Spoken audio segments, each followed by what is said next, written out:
kuva mu gitondo baje kugusaba barubizi, turabakosha baradukwera, turagutanga, twabishimiye n'imiryango yabo, twabajije abakuru n'ababazi, tubazi neza kandi wakundanye n'umukunzi wawe, nawe urabizi ntabwo watunguwe, ariko icyo ngiye kukubwira nka Murinda Felicien nk'umubyeyi wawe ni kimwe, iyo mama atarongorwa yewe Murinda ntabwo mba ndiho, nawe iyo nyoko atarongorwa ntuba uriho,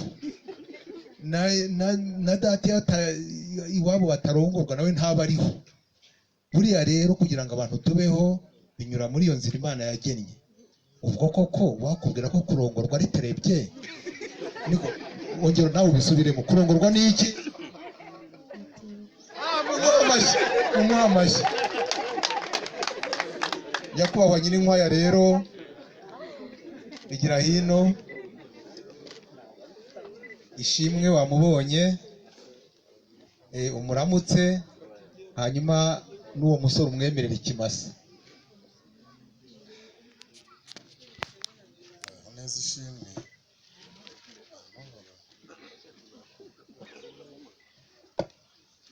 Ndavuga umugabo witwa Korode. Sha witwa nde? Terezo. Ufashe kari akantu maze rero umuryango wa Yohani uzafatanya n'uwa Korode ndetse na Ishimwe turebe uko iyo mpano uyihabwa. Ishimwe yemeye ko tumujyana Pierine, wemeye ko tumuha Korode. Ndagira ngo rero we arimo arabyiga habaye nk'aba mwana ngo biterwa n'igihari, niba ikimpasa ntacyo wasanga ari urwoho rw'urwagwa atishogoshe rujya ku ishuri. Banza wicarane n'akanama nyine mukemura impaka cyangwa Korode aze kubyikorera. Urakoze rero Felicien Kagira Imana.